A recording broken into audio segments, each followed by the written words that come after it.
Hi everyone, welcome back to my channel. This is Josie's Point of View, where we focused on human interest stories. If you're new to my channel, by all means, welcome. I'm glad that you're tuning in.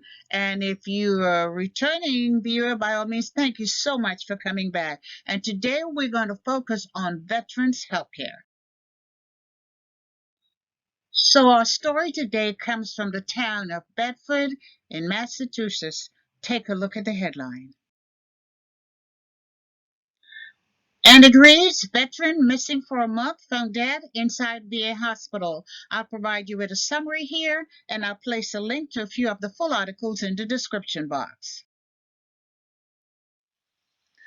Today we're talking about the Bedford VA Medical Center, also known as the Edith Nourse Rogers Memorial VA Hospital. And here's the picture of it. It's a large hospital. It was built in the late 1920s, so it's been around for quite some time. And there is no question that it provides essential healthcare services for thousands of veterans in the area. But despite its role, the hospital has been in the news quite a bit lately, and some of these reports have shed light on embarrassing problems for the administration, to include the results of a federal investigation report that was released, I believe it was around the beginning of the year. And now Bedford VA Medical Center is back in the news again. But before we get into that, I want to address what may be seen as a dual role. Now, the healthcare itself is managed by the VA, but you also have a housing community for homeless veterans, and that is run by an agency known as Courageous Communities, and that's the other agencies we'll be addressing in our story today.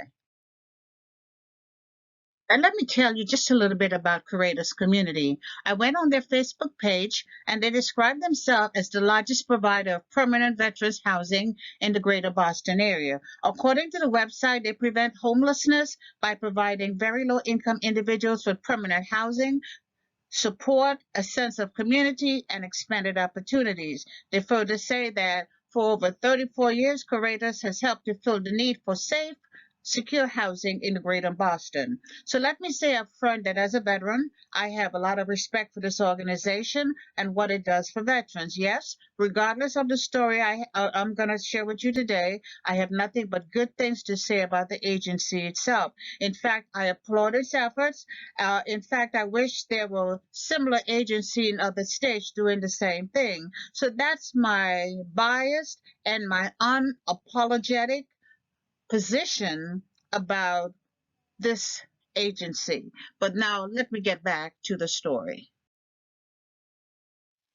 So Courageous Community webpage proudly highlights having 56 permanent units for homeless veterans, which is on the grounds of the Bedford VA quarters. And they are especially proud to share that they do have 24/7 case management service, where they serve as the liaison between the hospital and the veteran who reside in their community. So this is more or less an independent living arrangement where the veteran is free to come and go as he or she pleases. There is one veteran staff member or one individual staff member from the agency who is on site, and that individual assists veterans in navigating through the healthcare system. They're not healthcare related, but their role is really to make sure the veteran is able to gain access to services within the VA hospital.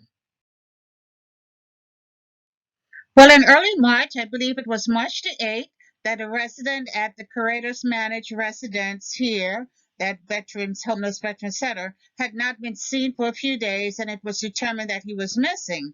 A few days after that, he was officially reported to the VA as indeed being missing.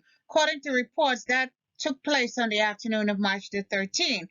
It's unclear really what efforts were taken to search for this missing homeless veteran. Well, he was no longer homeless, but this missing veteran. But Coretta says they continued to work with the VA police and the Bedford police for 30 days in searching for this veteran.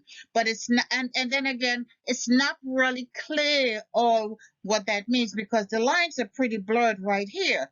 And to be honest, they probably did not spend a lot of time or a lot of resources looking for him. And I'll tell you why. This is an independent living situation. Residents are free to come and go as they please. They can go and visit their families and come back. And they're really under no obligation to tell that curator staff where they were going because they really don't report to him. So you can say curators had essentially fulfilled their role by passing the information on to the VA. But Curator says they do, in fact, have a policy that addresses when residents come up missing and that they did, in fact, implement that policy. Here again, the VA's role in searching for this veteran is unknown. However, on June 11, which was about 5 weeks later, another resident of Bedford Veterans Quarters who mistakenly entered a blocked off emergency stairway, that person found the body of this missing veteran. He was wearing the same clothes he was reported missing in, a baseball cap, Red Sox jersey, and jeans. And of course, everybody has been pointing fingers and trying to justify their actions by saying they were not at fault. But curators issued a statement. In fact, they issued several statements and they made it clear that the stairways where the deceased veteran was found was outside of their jurisdiction. It belonged to the VA and curators was forbidden from entering that area. And based on reports, he was lying at the bottom of the stairs and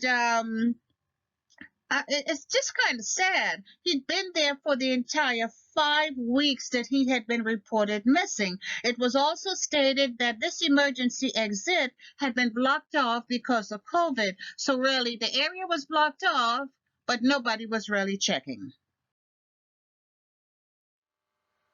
And we no longer have to refer to him as that veteran or the missing veteran because we now know his identity. He's 62-year-old Mr. Tim White, and as more information becomes available, and even though foul play is not suspected, the district attorney is conducting an investigation because they want to make sure everybody held up their obligation and everyone did what they're supposed to do as far as this case is concerned. In addition to the DA, a congressional delegation in the area to include Senator Elizabeth Warren and a few others have asked the VA Inspector General's office to investigate the circumstances surrounding Mr. White's death.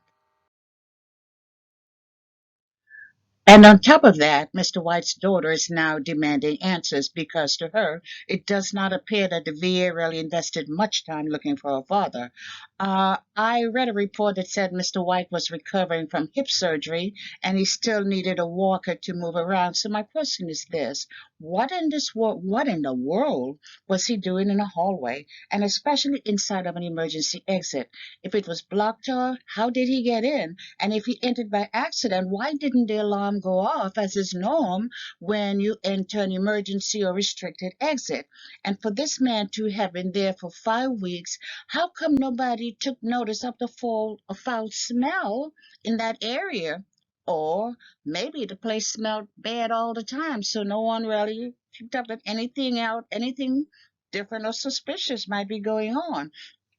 And it says a lot about facilities management because they obviously were not checking the hospital area.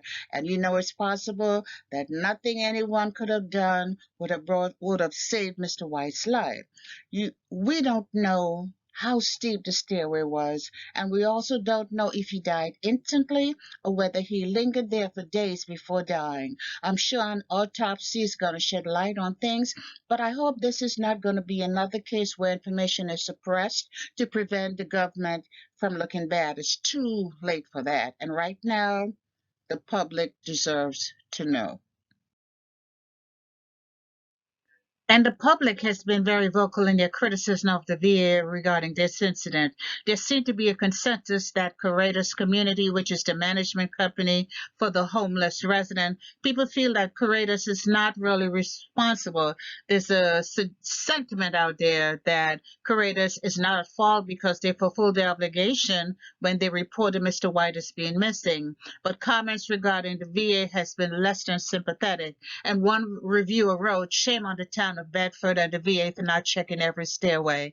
Even if they were closed off, doesn't mean someone would not enter such area. Such a senseless loss." And I have to tell you, I completely agree. But we're going to have to keep our eyes on this one just to follow and see how things turn out. And that's all I have for you right now. Feel free to leave me a comment and let me know what you think about this video. Feel free to share the video as well. And if you haven't done so already, I want to invite you to subscribe to my channel by clicking on that red subscribe button on the bottom right hand corner of your screen. And if you click on this notification bell right here, you'll be the first to know whenever a new video is uploaded. I thank you for watching, and I'll talk to you soon. Bye.